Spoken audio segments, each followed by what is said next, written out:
quand on est fatigué, quand on est toujours fatigué, c'est qu'on a souvent un problème de microbiote et d'inflammation liée au fait que notre microbiote n'a pas créé cette perméabilité au niveau de notre intestin.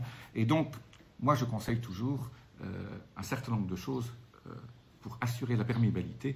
La première chose, c'est de manger des probiotiques. Et donc, voilà, les kéfirs de fruits, les kéfirs de yaourt, la choucroute, du kimchi, voilà, par petite quantité un peu tous les jours. Assurez-vous de diversifier les sources de vos probiotiques. Aussi, il y a maintenant pour les véganes des yaourts faits au lait de coco. Ils sont extraordinaires. Les gens généralement trouvent de très bonnes souches. Et ça, c'est absolument génial. Mais ça ne suffit pas. Il faut leur donner à manger. Donc, une fois que vous les ingérez, si vous ne leur donnez pas à manger, ils sont bons. Ils meurent. Et ils ne se reproduisent pas parce qu'il faut que ça colonise. Et pour que ça colonise, quelle est la nourriture préférée de ces petites bestioles? Vous avez plus de petites bestioles dans votre microbiome que de cellules dans votre corps. Et donc, il faut leur donner à manger des fibres. Alors, j'ai souvent parlé d'un trio de fibres que j'adore, qui est céleri, avocat, artichaut. Voilà, ça c'est très bien. Mais la choucroute contient beaucoup de fibres, ou le chou cru. Si vous faites du coleslaw, vous coupez un chou blanc en tout petit, et vous mettez peut-être un tout petit peu d'huile d'olive ou un œuf avec un peu d'huile d'olive pour rassembler ça.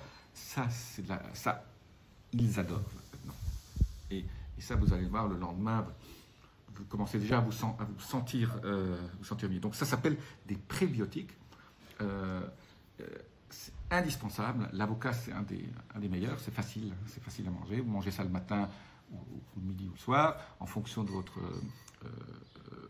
jeûne intermittent. Et c'est absolument génial. Mais pensez à acheter, on trouve maintenant partout ce petit pot de kimchi, et vous en mangez juste une grosse cuillère à soupe avec votre salade le matin, ou votre salade le midi, ou votre salade le soir. Kéfir, n'oubliez pas l'eau de kéfir, les jus de kéfir avec des fruits.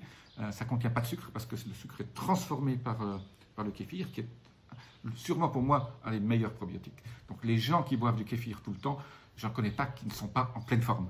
Et ça évite ce syndrome d'intestin poreux qui est la plaie et le début d'énormément de problèmes. Surtout les gens qui travaillent, qui ont besoin de se concentrer, ils ont ce qu'on appelle le brain fog, c'est le brouillard dans le cerveau. Ça, c'est une liaison.